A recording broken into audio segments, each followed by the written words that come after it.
Hello बच्चों, कैसे हो? I hope everyone is fine. फिर जबरदस्त जिंदाबाद and never fear when nonsense is.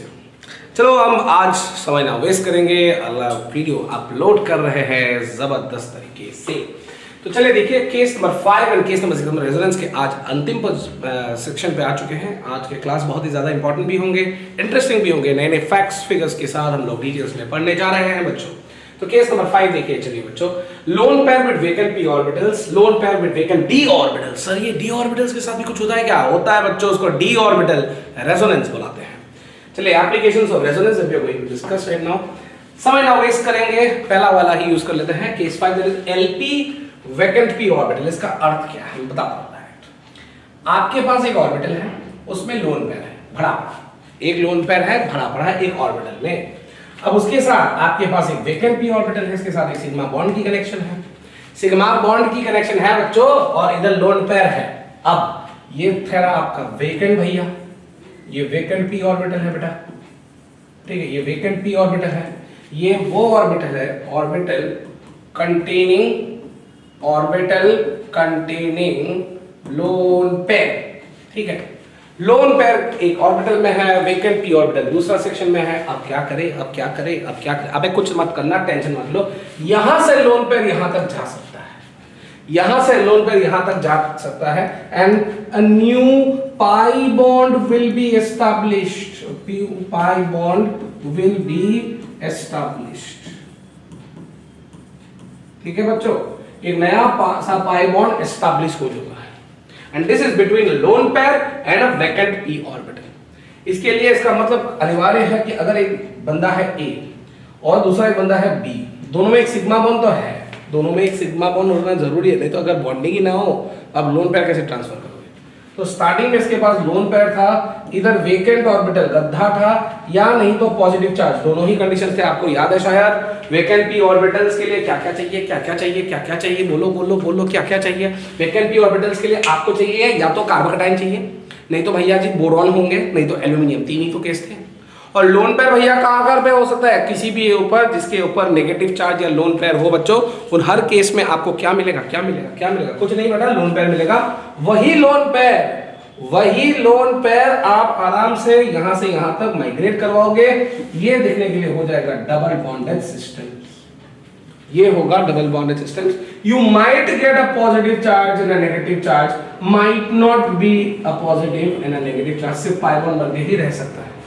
दोनों पॉसिबिलिटीज है। ऐसे केसेस को हम लोग क्या बोलेंगे? लोन पेयर और वेकेंट p ऑर्बिटल में रेजोनेंस एक होगा। याद रहे, एक चीज मैं बता देना चाहता हूं, they must be adjacent to each other,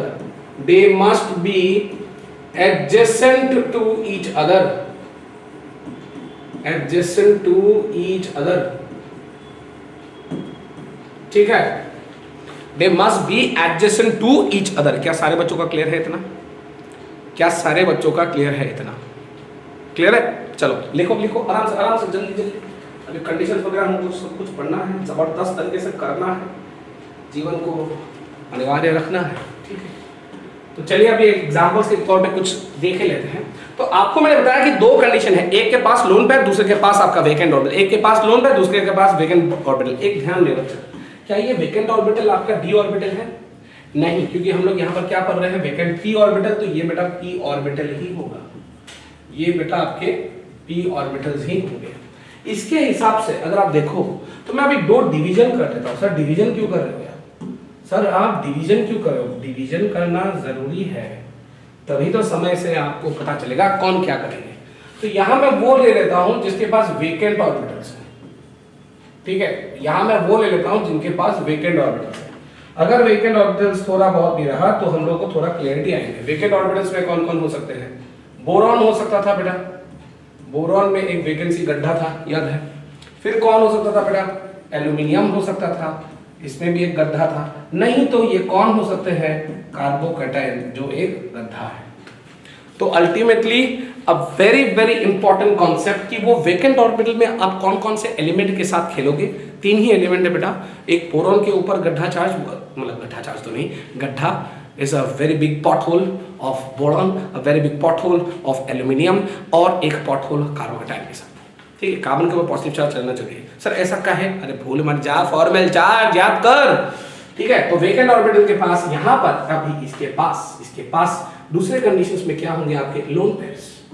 अब किसके पास लोन पेयर्स होंगे, किसके पास लोन पेयर्स, वो भी थोड़ा डिस्कस कर लेते हैं बेटा। लोन पेयर रहने वाले भैया लोग कौन कौन है देखते हैं। जिस किसके पास लोन पेयर है उसका लिस्ट पूरा बना लेता हूं। फ्लोरीन के पास था, क्लोरीन के पास था, ब्रोमीन के पास था, है नहीं बोलो, था ना, आयोडीन के पास था। तो ये पूरे के पूरे हैलोजन भैया लोग आ गए हैं।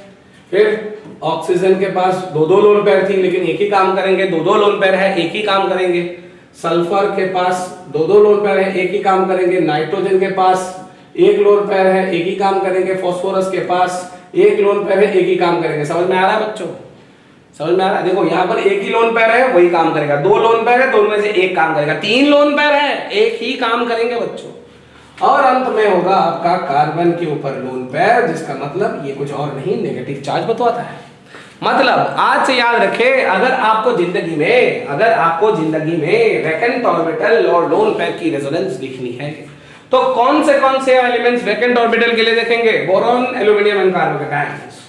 और लोन पेयर के लिए आप कौन से एलिमेंट को देखेंगे बच्चों? आप देखेंगे कार्बन के ऊपर, नाइट्रोजन के ऊपर, फास्फोरस के ऊपर, ऑक्सीजन सल्फर के ऊपर, फ्लोरीन, क्लोरीन, ब्रोमीन, आयोडीन के ऊपर।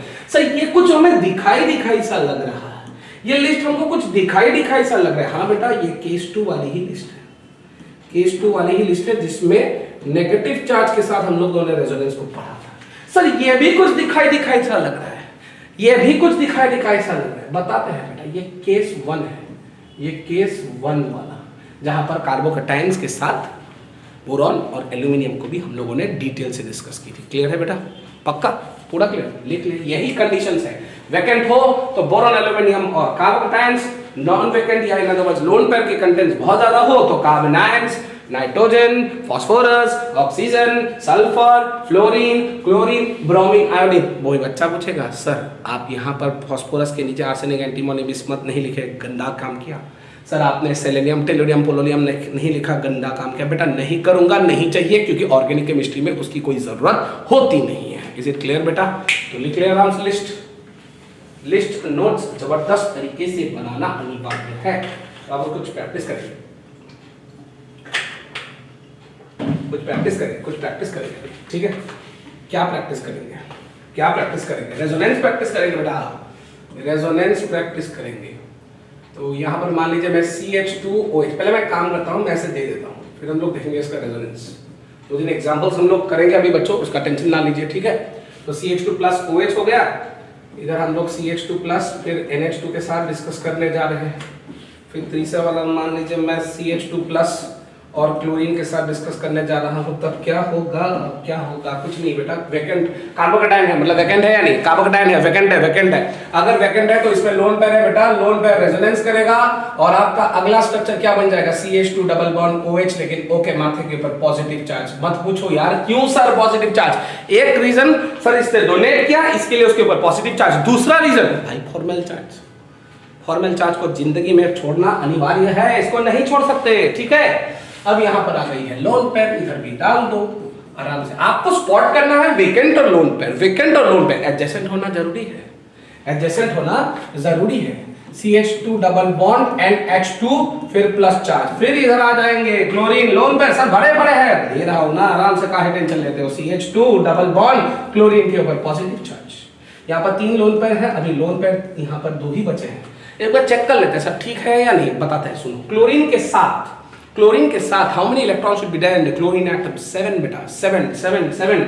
यहाँ 1 2 3 4 5 6, खुद का 6 इलेक्ट्रॉन्स है। दूसरों के साथ मत पकड़ लो, फॉर्मल चार्ज के लिए दूसरे के साथ मत पकड़ो। तो 6 इलेक्ट्रॉन्स, एक काम चल रहा है पॉजिटिव चार्ज। क्या सारे बच्चों का क्लियर हुआ? ये वाले रेजोनेंस पूरा क्लियर हुए? लिख लो आराम से। अगर मैं एक और आपको रेजोनेंस यहाँ पर दे दूं, चौथा वाला मान लीजिए मैं यहाँ पर BH फिर OH लोन पेयर डाल दें। बेटा यहाँ क्या है? बगट्ठा है, ये कार्बोकेटायन नहीं है, ये बोरॉन भैया है। लोन पेयर है, हाँ है सर, डाल दीजिए। डालने के बाद आपको रेजोनेंस क्या मिलेगा? Boron H double bond OH, इधर लोन पेयर। सर चार्ज बता देते सर, अच्छा लग जाता जिंदगी में। बेटा पहले दिन से बताइए, वही बता रहा हूँ। बोरोन के सर के ऊपर 3 इलेक्ट्रॉन रहना चाहिए। कितना इलेक्ट्रॉन दिखाई दे रहा है? 1 2 3 4, करेक्ट। 4 दिखाई दे रहा है तो इसके ऊपर नेगेटिव चार्ज आ जाएंगे। ऑक्सीजन के पास 1 2 3 4 5, एक कम हो रहा है तो पॉजिटिव चार्ज आ जाएंगे। ये हो गई आपकी। ऐसे ही रेजोनेंस करना है। Are you getting what I am trying to teach you right now? It's a very specific resonance. बहुत टीचर्स लोग नहीं पढ़ाएंगे, हम पढ़ाएंगे। हमको पढ़ना अनिवार्य है बेटा इस चीज को, ठीक है। तो BH vacant NH2 lone pairs, lone pairs. आराम से इसको डोनेट कर दिया फिर इसको क्या बन जाएगा? BH double bond NH2 plus charge minus charge. Is it clear? Everyone clear? तो नोट कर लीजिए बच्चों, नोट कर लीजिए, नोट कर लीजिए, नोट कर लीजिए। जिंदगी में नोट करना बहुत इंपॉर्टेंट है। जिंदगी में नोट करना बहुत ज्यादा इंपॉर्टेंट है, ठीक है। हो गया? चलो आगे बढ़ते हैं। अभी एक काम करते हैं, कुछ और क्वेश्चंस को प्रैक्टिस कर लेते हैं। तो जैसे मान लीजिए मैं छठा क्वेश्चन दे रहा हूँ, कुछ अजीब सा क्वेश्चन दे दूँ? अजीब सा क्वेश्चन दे दूँ? टेंशन मत लो। अजीब सा क्वेश्चन देना मेरे लिए तो अजीब चीजें जिंदगी में हो रही है, तो मैं तो ऐसा घंटा भी नहीं फर्क पड़ता मेरे को। कुछ भी बोलेंगे, कोई भी कुछ बोलेगा, हम सुन ही रहे हैं। आजकल सुनने में इतना अच्छा लगता है, क्या बताओ यार, क्या बोलूं। H H H H H और H, बताओ अभी इसमें रेजोनेंस होगा नहीं? होगा। क्यों? ये लोन पेयर रेजोनेंस, ये लोन पेयर रेजोनेंस, ये लोन पेयर रेजोनेंस। इस भाई साहब को अगर रेजोनेंस करने के बाद आपको स्ट्रक्चर मिल गया, ये NH बोरॉन, फिर यहाँ पर नाइट्रोजन, फिर बोरॉन, फिर नाइट्रोजन, फिर बोरॉन, यहाँ H H H H H, इधर plus minus plus minus plus minus, double double double, बना ना। अब भैया ये कुछ दिखने में कैसा लग रहा है? It is looking like benzene, it is looking like benzene. ध्यान से देखो, बेंजीन के जैसे लग रहे हैं सर, लेकिन एक पाप कर दिया आपने, उसको लुकिंग लाइक बेंजीन बताया। बेटा लुकिंग लाइक बेंजीन बताया, मैंने ये नहीं बताया ना कि यही आपकी बेंजीन है। बेंजीन नहीं है ये दिखने में बेंजीन है नहीं। नाम है इनऑर्गेनिक बेंजीन, नाम है inorganic benzene. Is it clear every बच्चा? इज इट क्लियर एवरी बच्चा? इसको बोलेंगे इनऑर्गेनिक बेंजीन। की ब्लॉक में भी लगते हैं, बहुत ही जबरदस्त कॉन्सेप्ट है। बहुत बच्चों को ये क्लियर नहीं होता, तो लिख लीजिए आराम से लिख लीजिए। एक और ट्राई करते हैं बेटा, सिंपल वाला ट्राई करें। चलो सिंपल वाला, ALOH H लोन, सॉरी इसमें तो वेकेंट है, लोन पेयर है, गड्ढा गिरते ही आपको क्या मिलेगा? Aluminium H double bond OH, positive charge, lone pair, इसके ऊपर नेगेटिव। सर नेगेटिव क्यों आया? अरे भाई फिर से देख, फॉर्मल चार्ज को जिंदगी में मत छोड़, पूरी ऑर्गेनिक में चाहिए होंगे, ठीक है। लिख लीजिए बच्चों आराम से। प्रैक्टिस करना बहुत इंपॉर्टेंट बेटा। अगर आप प्रैक्टिस ना करो तो मैं क्यों पढ़ा रहा हूँ? मेरे को कुछ करने के लिए आप रखे हो ना, मैं कुछ रीजंस के लिए बताता हूँ आपको, क्यों यहाँ पर रेजोनेंस वगैरह होंगे, क्या नहीं होंगे, किसके साथ, ये सब चीज़ बहुत ज़्यादा ज़रूरी होती है। Okay clear? चलो अगला कंडीशन, ये लास्ट रेजोनेंस है बेटा, सारे के सारे आज ये लास्ट टॉपिक है रेजोनेंस का, ठीक है। रेजोनेंस कैसे कैसे होता है, उसके बाद तो हम लोग को रेजोनेंस की एनर्जीज वगैरह के ऊपर बहुत सारा डिस्कस करना पड़ेगा, उसके ऊपर भी टेंशन ना लें, ठीक है। हालांकि एक बड़ा टॉपिक, धमाकेदार टॉपिक चल रहा है, ठीक है। सुनिए, lone pair and vacant D orbital, lone pair and vacant D orbital.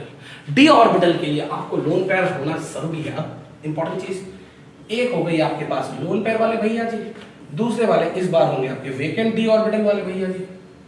अब यहां से भी ये एक पाई बॉन्ड क्रिएट करेगा, pi bond is established, pi bond is established. क्या ये सही है? हाँ सर सही है। क्यों? हेड ऑन ओवरलैपिंग नहीं है, साइडवेज ओवरलैपिंग है, इसीलिए ये पाई बॉन्ड एक नया सा बन गया है। अब दूसरा पॉइंट, सर लोन पेयर किस किस के पास होगा, लिस्ट बता दो सर। भाई ये अभी तो बताया था, आप मेरे साथ ही दोहराओ। इस बच्चे के ऊपर होगा, इस बच्चे के ऊपर होगा, ये भाई साहब के ऊपर होंगे एक लोन पेयर, फास्फोरस के ऊपर होंगे एक लोन पेयर, ऑक्सीजन के ऊपर होंगे कितने lone pair? 2 lone pair, sulphur के ऊपर होंगे कितने लोन पेयर? 2 लोन पेयर, फिर फ्लोरीन के ऊपर होंगे कितने lone pair? 3 lone pairs, chlorine के ऊपर होंगे कितने lone pairs? 3 lone pairs, bromine के ऊपर होंगे कितने lone pairs? 3 lone pairs. And iodine के ऊपर भी होंगे कितने लोन पेयर्स? 3 lone pairs. तो ये पूरा का पूरा लिस्ट आपकी लोन पेयर्स को सप्लाई कौन करेगा? Who is the supplier? This is the supplier of lone pairs.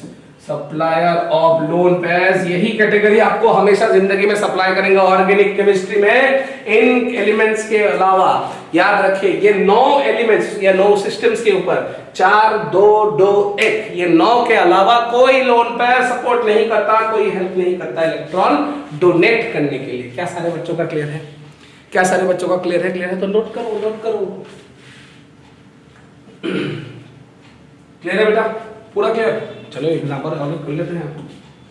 Example करना जरूरी है, एग्जांपल नहीं किया तो कैसे कर सकते? अच्छा चलो मान लीजिए मैं सिचुएशन क्रिएट कर रहा हूं, CH2- और क्लोरीन एटम ऐसा खड़ा पड़ा है।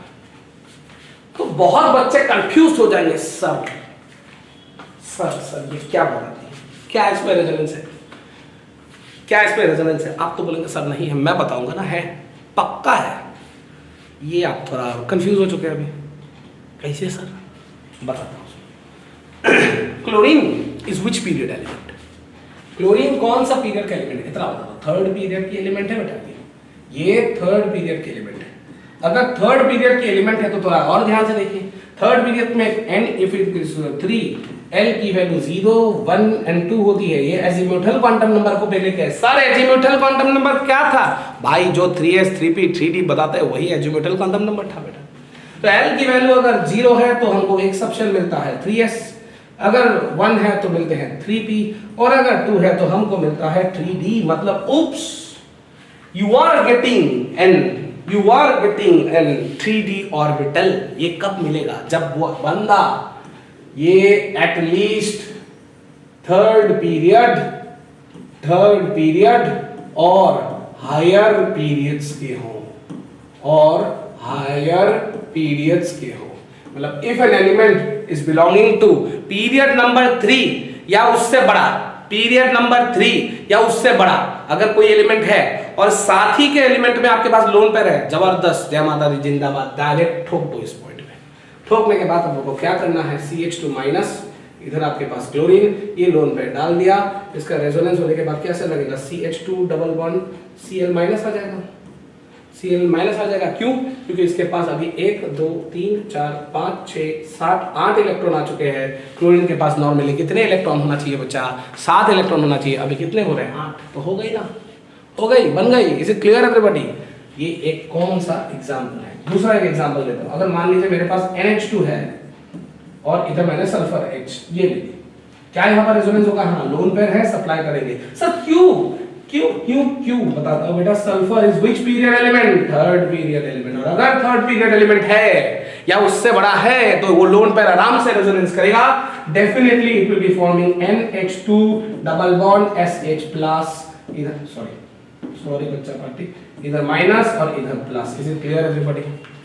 एक बात बताओ सर, इधर इसके माथे के ऊपर पॉजिटिव चार्ज नहीं आया, इधर इसके पास पॉजिटिव चार्ज आया। बेटा वही जिंदगी में एक ही चीज ना भूलो, फॉर्मल चार्ज, ठीक है? फॉर्मल चार्ज को आप कभी भूल नहीं सकते। तो चलिए आराम से लिखिए, आराम से। तो ये सारे 6 के 6 जो केसेस हम लोगों ने पढ़ ली, यही थी आपकी बहुत ही important concept of your resonance. अब हम रेजोनेंस के मूल अध्याय पे पढ़ाएंगे। सर मूल अध्याय कौन? मूल अध्याय मतलब ऐसा जो इंपॉर्टेंट है, ठीक है? चलिए तो इंपॉर्टेंट चीज आते हैं इसके ऊपर। हम लोग स्लाइड पकड़ते समझ में नहीं आ रहा है क्या कर रहा हूं। Applications of resonance number 1, first one that we are going to study right now, it is your identical resonating structures। Identical, दिखने में एक ही तरह के रेजोनेटिंग स्ट्रक्चर्स, सर कहाँ है? बताते हैं। मान लीजिए मेरे पास एक रेजोनेंस की स्ट्रक्चर है HC डबल बॉन्ड O-। अब थोड़ा ध्यान से सुनो, क्या यहाँ रेजोनेंस है? हाँ सर। कैसे पता चला सर आपको? मुझे नहीं पता चला, मैं बीच में आया हूँ वीडियो का, मैं बताता हूँ, सुनो। डबल, सिंगल, नेगेटिव, कॉन्जुगेशन है? हाँ है सर। अगर कॉन्जुगेशन या रेजोनेंस है, पक्का से पक्का ये बात कुछ नहीं होगा, यहाँ पर रेजोनेंस होंगे। ये नेगेटिव चार्ज यहाँ ड्रॉप किया, ये पाई बॉन्ड यहाँ से ऊपर जंप मारा, ये नेगेटिव चार्ज यहां से यहां तक जंप ड्रॉप मारा, यहाँ पाई से ऊपर जंप मारते हैं। फिर HCO माइनस आ गया, यहाँ डबल बॉन्ड O, यहाँ डबल बॉन्ड O आ गया। अब क्या ये दोनों स्ट्रक्चर्स दिखने में सेम है? ये इतना बता दो, क्या ये दोनों स्ट्रक्चर्स दिखने में सेम है? सर सेम है। कैसे पता चला? कैसे पता चला बताता हूं। पॉइंट ये है बेटा कि अगर आप ध्यान से देखो, रेजोनेंस करने के बाद इसका स्ट्रक्चर्स एग्जैक्टली सेम आ रहा है, एग्जैक्टली ये भी सेम आ रहा है। इसका अर्थ क्या है सर? इसका अर्थ क्या है बताता है, सुनो। इसका मतलब पहले भी ऑक्सीजन के ऊपर नेगेटिव था, अभी भी ऑक्सीजन के पास नेगेटिव है। पहले भी C डबल बॉन्ड O था, अभी भी C डबल बॉन्ड O है। पहले भी H बेटा अकेला था, अभी भी H अकेला है। मींस ये दोनों इक्वल रेजोनेटिंग स्ट्रक्चर्स हैं, इक्वल रेजोनेटिंग स्ट्रक्चर्स हैं। When you are talking about equal resonating structures, it gives you an insight. एक आपको डिटेल्स में ये समझाते हैं कि कैसे एग्जैक्टली आप रेजोनेंस को कंप्लीट कर सकते हैं। क्लियर है? ये पूरा क्लियर है बच्चों? पूरा क्लियर है? चलिए लिख लो आराम से। इक्वल रेजोनेटिंग स्ट्रक्चर्स, इनके हाइब्रिड क्या होंगे? इनके हाइब्रिड कैसे होंगे? H फिर C फिर इधर O फिर इधर भी O, partial negative dot dot dot dot dot dot. पूरा क्लियर है बेटा? पूरा क्लियर है? लिखो लिखो लिखो।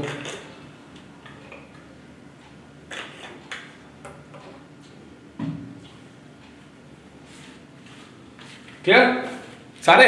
पक्का? चल चल शुरू करते हैं। अब दूसरा अनइक्वल रेजोनेटिंग स्ट्रक्चर्स, ये क्या है सर? देखो पहला वाला स्ट्रक्चर इक्वल है, अभी ये दूसरा वाला क्या है सर? अनइक्वल। मतलब क्या मैं बताता हूं।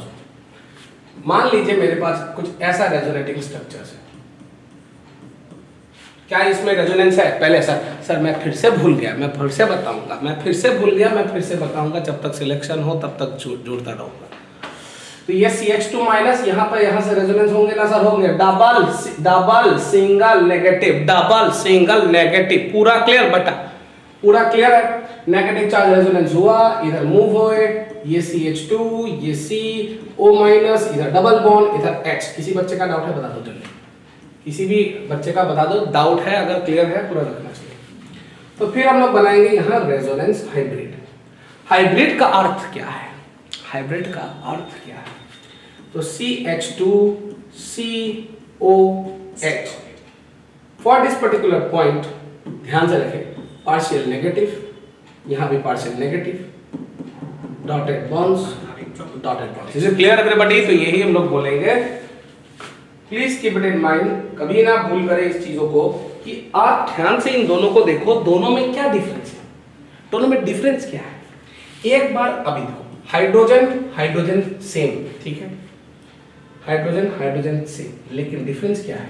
पहले कार्बन के ऊपर नेगेटिव चार्ज था, अभी ऑक्सीजन के ऊपर नेगेटिव चार्ज है, ये बदल गया।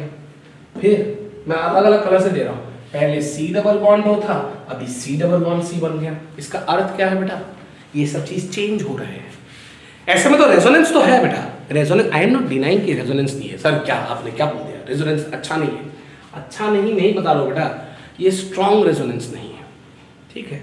स्ट्रॉन्ग रेजोनेंस होती है जिसमें इक्वल रेजोनेटिंग स्ट्रक्चर्स मिले। तो प्रैक्टिकली याद रखो कि इसमें हम लोग बोलेंगे अनइक्वल और डिफरेंट रेजोनेटिंग स्ट्रक्चर्स, अनइक्वल और डिफरेंट रेजोनेटिंग स्ट्रक्चर्स। ये आपकी पक्का सा पक्का पूरा सा पूरा क्लियर होने वाला चीज होना चाहिए। क्लियर है बेटा? पूरी क्लियर है? लिख लो, ये दोनों मेन पॉइंट्स थे। तो एक क्या हो गया जिसमें इक्वल रेजोनेटिंग स्ट्रक्चर्स है, मतलब स्टार्टिंग में भी जैसा दिखने में लग रहा था, अभी भी जो दिखने में लग रहा है, कंप्लीटली ये क्या हो गया? स्टेबल हो गया, सेम हो गया, स्टेबल हो गया, सेम हो गया, ठीक है। बहुत बच्चे मुझे पूछ रहे थे कि इसका स्ट्रक्चर बता दो सर, आप कैसे मतलब खत्म करोगे कोर्स? मैं कुछ बताने वाला हूँ, एक दो दिन में मैं इस चीज़ को रिलीज करूँगा, मे बी संडे तक, कि हम लोग कैसे पढ़ाने वाले हैं, कब तक ख़त्म करने वाले हैं, क्या क्या आएंगे, कुछ नए एडिशंस मैं बता रहा हूँ already, and really how to crack it will be coming to know, क्योंकि NTA का नोटिफिकेशन आ चुका है, ठीक है। तो अनइक्वल रेजोनेटिंग स्ट्रक्चर्स यहाँ पर ध्यान से हो गया। चलिए अभी नेक्स्ट हम लोग एक टॉपिक पढ़ेंगे, बहुत ही धमाकेदार टॉपिक है ये बेटा, comparison of stability, comparison of stability. तो लिख लो मेरे साथ, comparison of stability. Comparison of stability का मतलब क्या है? कंपैरिजन ऑफ स्टेबिलिटी का मतलब क्या है? बताता हूं। आपको दो रेजोनेटिंग के स्ट्रक्चर्स देंगे, दो स्ट्रक्चर्स दिया जाएगा और आपको ये डिसाइड करना है कि इन दोनों में से ज्यादा अच्छा रेजोनेंस किसमें है, क्योंकि जिसमें ज्यादा अच्छा रेजोनेंस होगा उसकी स्टेबिलिटी ज्यादा होंगी। ठीक है, जिसमें ज्यादा अच्छा रेजोनेंस होगा उसकी स्टेबिलिटी बहुत ही जबरदस्त तरीके से करेक्ट होगा। ठीक है, तो मैं कुछ कंडीशंस लिखा देता हूँ। ये कंडीशंस प्रायोरिटी के हिसाब से है। प्रायोरिटी मतलब एक सिस्टमैटिक पैटर्न के हिसाब से है। ठीक है, तो number 1, first one, number of pi bonds is directly proportional to stability. मतलब जितने ज्यादा पाई बॉन्ड्स होंगे उतना ही ज्यादा वो स्टेबल होगा। जितने ज्यादा पाई बॉन्ड्स होंगे उतने ही ज्यादा वो स्टेबल होंगे। कैसे बेटा बताता हूं। इसमें आपके पास एक स्ट्रक्चर डाल दिया, इसके बाद बोला क्या इसमें रेजोनेंस होगा। आपको पढ़ाया था डबल सिंगल डबल में क्या करते हैं, एक को तोड़ देते थे, याद है? कहाँ तोड़ेंगे? ऊपर में O माइनस, यहाँ प्लस चार्ज, यहाँ डबल बॉन्ड, फिर move the pi bond towards positive charge. इसके बाद आपको पूछा जाएगा बेटा कि O माइनस इधर आ गया, डबल बॉन्ड इधर आ गया, पॉजिटिव चार्ज ये। फिर आपको क्वेश्चन पूछेंगे कि ये है रेजोनेटिंग स्ट्रक्चर नंबर 1 और मान लीजिए ये बोलते हैं रेजोनेटिंग स्ट्रक्चर नंबर 2। तो पूछा गया है अमंग रेजोनेटिंग स्ट्रक्चर नंबर 1 और रेजोनेटिंग स्ट्रक्चर नंबर 2 किसमें स्टेबिलिटी ज्यादा है? आप क्या बोलोगे? सर इधर number of pi bonds is how much? Resonating structure number 1 में नंबर ऑफ पाई बॉन्ड्स कितने हैं? 2। लेकिन इसमें नंबर ऑफ पाई बॉन्ड्स कितने हैं? नंबर ऑफ पाई बॉन्ड्स इसमें कितने हैं? नंबर ऑफ पाई बॉन्ड्स इसमें 1 है। जिसमें आपका ज्यादा पाई बॉन्ड्स वो स्ट्रक्चर ज्यादा स्टेबल, मतलब RS1 resonating structure number 1 is more stable then resonating structure number 2। Is it QED? Quite easily done. ठीक है, क्वाइट इजीली डन, क्योंकि यहाँ पर सिंपल सिटी से हम लोग यही बताएंगे जिसमें ज्यादा पाई बॉन्ड्स होंगे वो स्ट्रक्चर ज्यादा से ज्यादा स्टेबल होगा। जिसमें ज्यादा से ज्यादा पाई बॉन्ड्स होंगे वो ज्यादा से ज्यादा स्टेबल होगा। पूरा क्लियर है? चलिए एक और एग्जांपल देता हूँ इसके साथ। एग्जांपल नंबर 2, मान लीजिए आपको मैंने पेपर में ये दे दी C डबल बॉन्ड OH और मैंने बताया कि रेजोनेटिंग स्ट्रक्चर नंबर 1 है, इसका रेजोनेंस करो। रेजोनेंस करते ही आपको क्या पता चला? आपको पता चला मान लीजिए यहाँ ये होंगे, मैंने बताया था यहाँ पर तोड़ेंगे हम लोग, यहाँ H इधर प्लस चार्ज, करेक्ट, इधर प्लस चार्ज। अब आपको पूछा गया क्या ये दोनों स्ट्रक्चर सेम है? सेम तो है नहीं। क्या RS1 और RS2 सेम है बेटा? RS1 RS2 सेम नहीं है। ये पाई बॉन्ड यहाँ से यहाँ तक जाएगा, तो आपको अगर मैं दूसरा एक स्ट्रक्चर बना दूं इधर आपके पास डबल बॉन्ड CO माइनस, इधर H और यहाँ पॉजिटिव चार्ज, इधर पॉजिटिव चार्ज। तो आप खुद बताओ यहाँ पर पाई बॉन्ड कितने हैं? 1 2 3 4। इस स्ट्रक्चर में नंबर ऑफ पाई बॉन्ड्स कितने होंगे?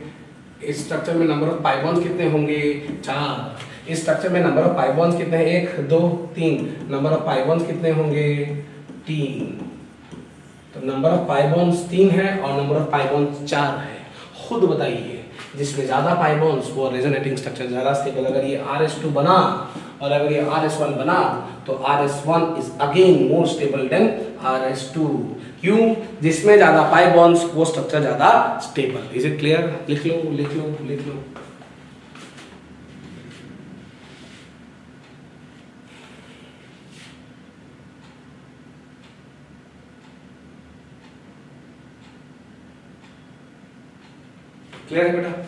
क्लियर है बेटा? चलो आगे बढ़ते हैं। दूसरा कंडीशंस। तो अभी हम लोग पढ़ेंगे condition number 2, more number of, ऐसे लिखते हैं स्टेबिलिटी क्या हो रहा है? हाँ, stability is directly proportional to more number of octet completed atoms. Octet completed atoms. अर्थ, सर इसका अर्थ बता दो। तुम टेंशन ना लो, पढ़ो खाली, बाकी मेरे को ऊपर छोड़ दो। जितने ज्यादा एटम्स ऑक्टेट कंप्लीट होंगे, जितने ज्यादा एटम्स ऑक्टेट कंप्लीट करेंगे उतना ही नंबर ऑफ स्टेबिलिटी या उतना ही आपका स्टेबल एटम का सिस्टम्स ज्यादा से ज्यादा हो जाएंगे। जैसे मान लीजिए मैंने यहाँ पर BH ले ली, मैं अलग अलग एग्जांपल्स दिखा रहा हूँ बेटा, कौन से पेपर्स में पूछ सकते हैं क्या। ठीक है, चलो यहाँ CH लगा दी, यहाँ Cl माइनस मैंने ये लगा दी और मैंने फिर आपको पूछा क्या इसमें रेजोनेंस है? हाँ है, क्योंकि यहाँ पर एक गड्ढा है। यहाँ पर एक गड्ढा है। ये मेरा H ना थोड़ा जिंदगी में याद रखो, सर का H कुछ खराब है, हाइड्रोजन खराब है सर का, पता नहीं, अब छोड़ो। अब यहाँ से यहाँ तक पाई वन रेजोनेंस करेंगे सर, क्योंकि यहाँ पर पाई सिंगल वेकेंट रेजोनेंस बहुत जबरदस्त चीज है अगर इंटरेस्टिंग करना चाहते हैं। उसने के बाद बोरॉन इधर, हाइड्रोजन इधर आ गया, डबल बॉन्ड CH इधर, तो ये सिंगल बॉन्ड वैसे ही पड़ा रहा। अब इसके ऊपर आ चुके हैं नेगेटिव चार्ज। क्यों sir negative charge? Because of formal charge. फिर अगर आपको मैंने कंप्लीट करने दिया और मैंने आपको पूछा इन दोनों में ज्यादा स्टेबल कौन है, अब ध्यान से देखो, इसमें पाई बॉन्ड एक ही है। पहला आप क्या देखोगे, पाई बॉन्ड सेम है तो छोड़ना पड़ेगा, नेक्स्ट पे आना पड़ेगा। इधर भी पाई बॉन्ड कितने हैं, 1 ही है। लेकिन टेक्निकली इस बोरॉन में अभी 8 इलेक्ट्रॉन है, लेकिन इस बोरॉन में सिर्फ 6 इलेक्ट्रॉन है। टोटल ऑक्टेट कंप्लीट करने वाले सिस्टम्स में से इसके पास तो 8 इलेक्ट्रॉन से ज्यादा था, इसके पास 8 इलेक्ट्रॉन था, अभी इसके पास भी 8 इलेक्ट्रॉन है, इसके पास भी 8 इलेक्ट्रॉन है, इसके पास पहले 6 था, अभी ये 8 हो जाए। अब इन दोनों में से स्ट्रक्चर कौन स्टेबल है? This structure is more stable. अगर ये RS1 है और ये RS2 है, इस बार RS2 is more stable then RS1। ऐसा रीजन क्यों? इसीलिए बेटा क्योंकि यहाँ RS2 में मोर number of atoms have completed the octet, ज्यादा से ज्यादा एटम्स ऑक्टेट कंप्लीट कर चुके हैं। इन RS1 2 atoms completed octet, लेकिन RS2 में 3 atoms have completed octet, 3 atoms have completed the octet। Clear? तो ये हो गई आपकी दूसरी वाली कंडीशन। पूरा क्लियर है? तो लिख लो आराम से, तो पढ़ते जाओ, लिखते जाओ, जबरदस्त आंसर से करते जाओ, ठीक है। तीसरा कंडीशन आ जाते बच्चे, तीसरा लिखिए condition, stability is directly proportional to 1 by, मतलब इनवर्स भी बोल सकते हो, inversely proportional to new charge formed. Stability is inversely proportional to new वाला charge form. Stability is inversely proportional to newly charge form. कैसा सर, कैसे बताते हैं? इनवर्स मतलब अगर नया से चार्ज बन रहे हैं, तो वो ज्यादा अनस्टेबल होगा। दिखाइए ना सर, बताते हैं। अब जैसे मान लीजिए मैं यहां ले रहा हूं CH3C डबल बॉन्ड OH, ये आपके पास एसिटिक एसिड है, यहां लोन पेयर है बेटा। क्या यहां पर रेजोनेंस है? हाँ सर है। ये लोन पेयर करो रेजोनेंस, इसमें जंपिंग करो, इस पे करते ही आपको क्या मिलेगा? CH3C O negative charge double bond OH, इधर आ जाएंगे पॉजिटिव चार्ज, एक लोन पेयर आ जाएगा।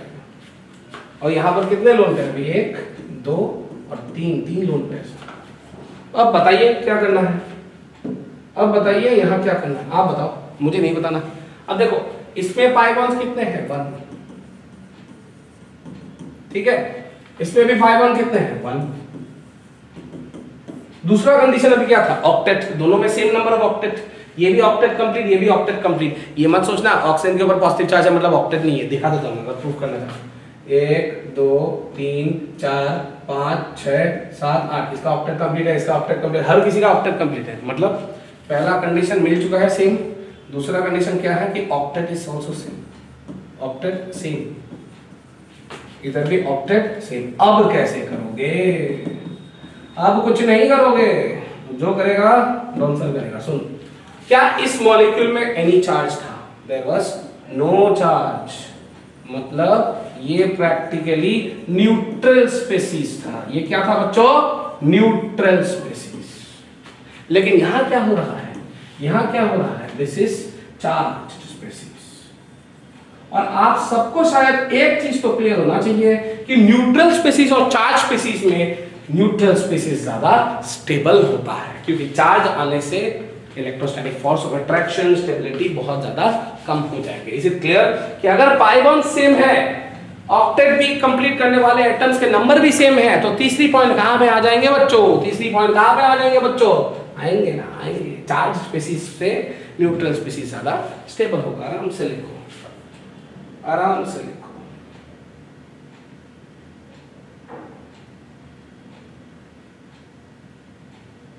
हो गई? क्या पढ़ा रहे हो आज, जबरदस्त लग रहा है, बहुत सारे फॉर्म में बेटा फॉर्म में आऊँ। Stability is directly proportional to concept की negative charge must be present on electronegative element and positive charge should be present of electropositive element. Negative charge should be present on electronegative element, positive charge should be present on electropositive element. ठीक है, positive charge should be present on electropositive element. अगर ये सत्य है तो definitely ये काम करेगा ही। जैसे देखते हैं, मैं एक क्वेश्चन देता हूँ, CH2 minus C double bond OH। मेरे साथ आप ही रेजोनेंस करो, करो जल्दी जल्दी जल्दी जल्दी फटाक से करो। ये नेगेटिव चार्ज यहाँ गया, ये यहाँ से जंप मारा, क्या मिलेगा? CH2 डबल बॉन्ड मिलेगा, C के ऊपर O माइनस चार्ज आएगा, यहाँ H आएगा। अब बताओ बताओ बताओ बताओ, जल्दी बताओ जल्दी बताओ। CH2 minus C double bond OH, CH2CO minus, कैसे होंगे अभी? कैसे कैसे कैसे होंगे बताओ। अच्छा, पाई बॉन्ड्स सेम, चीजों को देखो, करेक्ट, दोनों में सेम। ऑक्टेट एटम्स सेम, ठीक है। नया चार्ज कोई हो नहीं सकता क्योंकि पुराना एक नेगेटिव चार्ज था, यहां पर भी एक नेगेटिव चार्ज है, लेकिन no new charges form, no new charges form, तो दोनों ही चार्ज ही है। चौथा कंडीशन कौन सा हो गया? चौथा कंडीशन ये है कि यहां कार्बन के ऊपर नेगेटिव चार्ज है, यहां कार्बन के ऊपर नेगेटिव चार्ज है, और इस केस में ऑक्सीजन के ऊपर नेगेटिव चार्ज है। कार्बन के ऊपर नेगेटिव चार्ज है और ऑक्सीजन के ऊपर नेगेटिव चार्ज है। मैंने क्या बताया? नेगेटिव चार्ज इलेक्ट्रोनेगेटिव एलिमेंट के ऊपर होना चाहिए, नेगेटिव चार्ज इलेक्ट्रोनेगेटिव एलिमेंट के ऊपर होना चाहिए, पॉजिटिव चार्ज इलेक्ट्रोपॉजिटिव के एलिमेंट के ऊपर होना चाहिए। उसके हिसाब से कार्बन ज्यादा नेगेटिव है या ऑक्सीजन? आप बताओ, कार्बन और नेगेटिव में, ऑक्सीजन में कौन ज्यादा स्टेबल होगा? ऑक्सीजन के ऊपर नेगेटिव चार्ज ज्यादा अच्छा है। क्यों? क्योंकि electronegativity of oxygen is greater than electronegativity of carbon. इसे बच्चा क्लियर बोला, इसे बच्चा क्लियर पूरा पूरा क्लियर, जबरदस्त लिखो, आराम से लिखो, टेंशन मत लो, आंसर अभी भी खड़े हैं के साथ, अंत तक जीतेंगे। चलिए कुछ एग्जांपल्स कर लेंगे, आई होप नोट कर लिया होगा। कुछ एग्जांपल्स कर लेते हैं बेटा, तब थोड़ी सहूलियत हो जाएगी सर, थोड़ा घूमना है। कुछ कलर चेंज करते हैं, कलर पतला सा कलर, अच्छा बहुत दिन के बाद ऐसे ऐसे चेंज करता रहता है। पता नहीं, मुझे कभी कभी कलर अच्छे लगते हैं, स्पेक्ट्रम से जुड़ा होना तो कलर तो जरूरी है। नेगेटिव चार्ज, अच्छा ये हो गया। फिर मैं दूसरा एग्जांपल ले जाऊं, आप ट्राई करो मेरे साथ।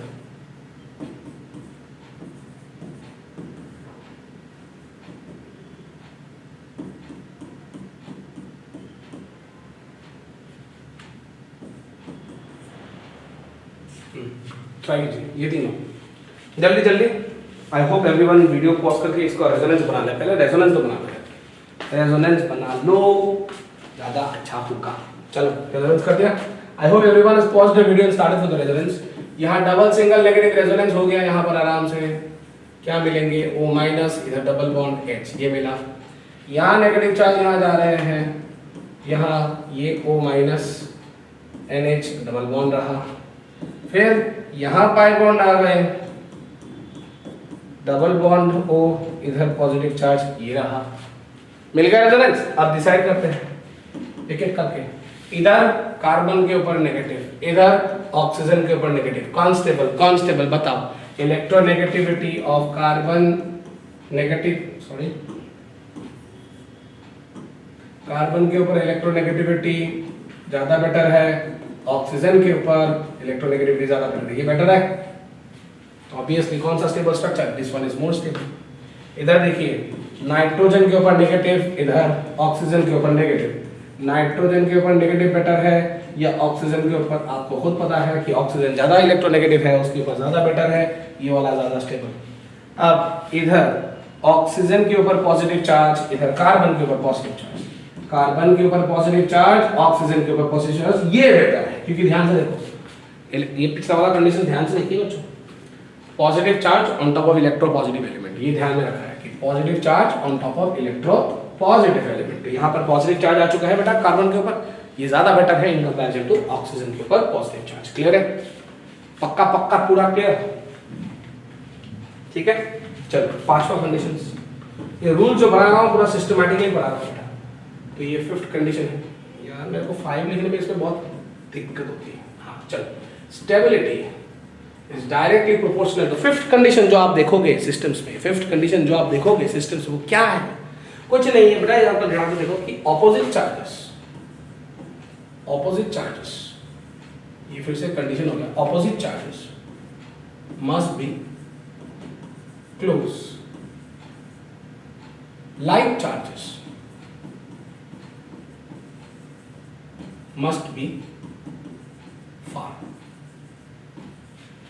Opposite charges must be close, like charges must be far. ये याद रखें, ठीक है? Opposite charges must be close, like charges must be far. आप ध्यान से देखो, कुछ बताता हूँ। अगर आप टेक्निकली देखो तो मुझे एक चीज बताना है, मैं आपको एक चीज दिखाता हूँ, आपको कुछ स्टेबिलिटी दिखाऊंगा, थोड़ा याद रखें। यहाँ था फिनॉल, मैं आपको कुछ रेजोनेंस करके दिखाता हूँ। ये फिनॉल की रेजोनेंस है, हम लोग इसमें चेक करेंगे बेटा, ठीक है? तो यहाँ लोन पेयर है, ये रेजोनेंस हुआ, पाई बॉन्ड जंप किया। इसका नेक्स्ट स्ट्रक्चर क्या होगा बच्चों? डबल बॉन्ड OH, याद है? इसके ऊपर पॉजिटिव चार्ज आना जरूरी है।